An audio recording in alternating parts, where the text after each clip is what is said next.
Today, we're diving into one of the most beautiful and profound stories from the Ramayana. It's a story about a kind of love so pure, it pretty much breaks all the rules. This is the story of Shabari, an elderly woman whose simple offering teaches an incredible lesson about what devotion truly means. So, let's kick things off with a question that really gets to the heart of this story. What is the purest form of love? Seriously, think about it. Is it about making huge, grand gestures? Or is it found in something much simpler, something way more personal?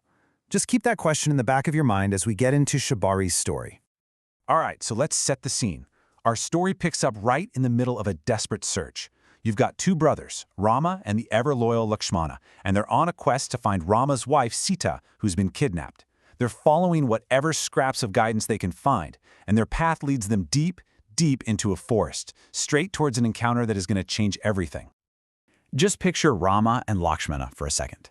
They're exhausted. They've been searching for Sita for what feels like forever. They're trekking through this dense, probably intimidating forest, and then they just stumble upon this clearing.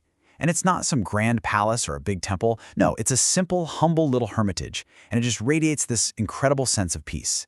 It's the complete opposite of the chaos and danger they've been dealing with. And it's right here, in this peaceful little spot, that they meet the hero of our story. Someone who has been waiting, and I don't mean waiting for a few days or even a few weeks. She's been waiting for her entire life. So the person who comes out to greet them, it's not some mighty king or a famous sage, it's an old woman.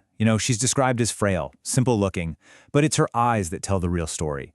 They're said to be glowing with devotion. And that one detail, that tells you everything you need to know. Her body might be old, but her spirit, her energy is just immense. This is Shabari. Okay, to really get what makes Shabari so special, we have to understand this one key idea, bhakti. It's not just about belief or faith. Bhakti is this active, all-in, selfless, loving devotion. It's a path where your own ego just kind of melts away, and every single thing you do is an offering of love. For Shabari, bhakti wasn't just a part of her life, it was her life. And this quote, wow, it just says it all. Her very first words to Rama aren't just hello. They're the fulfillment of a lifelong prophecy. See, her guru had told her years and years ago that one day Rama himself would show up at her door. And she just held on to that promise with total, unwavering faith for decades. Now check out Rama's response. He doesn't say, oh, our quest brought us here, or I guess fate led us to your door. No, he gives her all the credit. He immediately sees the power of her bhakti. He's acknowledging that her spiritual pull was so strong, it literally guided their footsteps right to her. And he calls her mother, showing this instant, deep respect. And this brings us to the moment, the real emotional heart of the story. It's this moment that has made Shabari's name immortal, a tiny, simple act that has this enormous ocean of meaning behind it. Shabari is just bursting with joy, right? She wants to give her honored guest the absolute best thing she has. So she brings out these berries that she's gathered from the forest. But here's the thing that stands out. She takes a little bite of every single one before she offers it to Rama. Why would she do that? Well, to her, it was the only way to be absolutely sure that only the sweetest, most perfect berries made it to him. It was her own personal form of quality control, and it was driven by nothing but pure, unfiltered love. So you've got Lakshmana watching all this, and he's a little shocked. I mean, from a normal, everyday perspective, offering someone food you've already put in your mouth is a big no-no. It's considered improper, maybe even impure. He's thinking about the rules, about customs.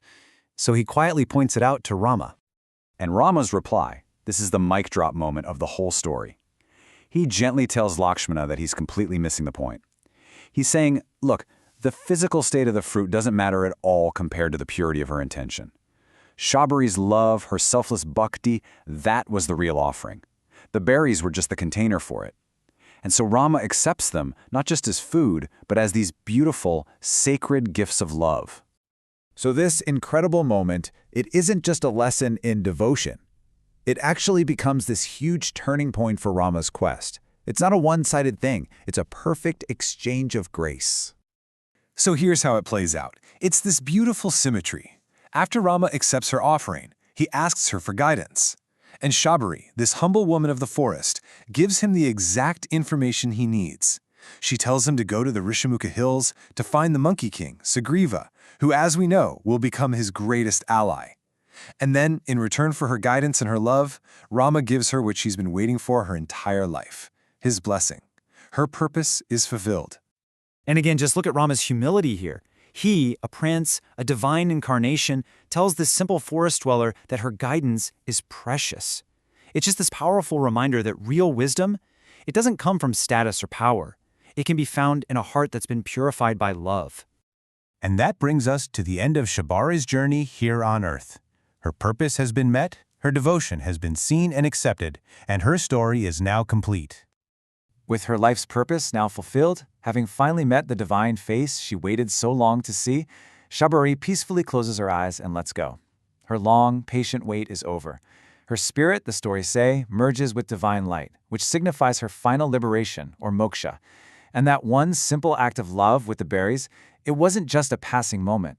It became this timeless, eternal symbol of what pure devotion really truly is.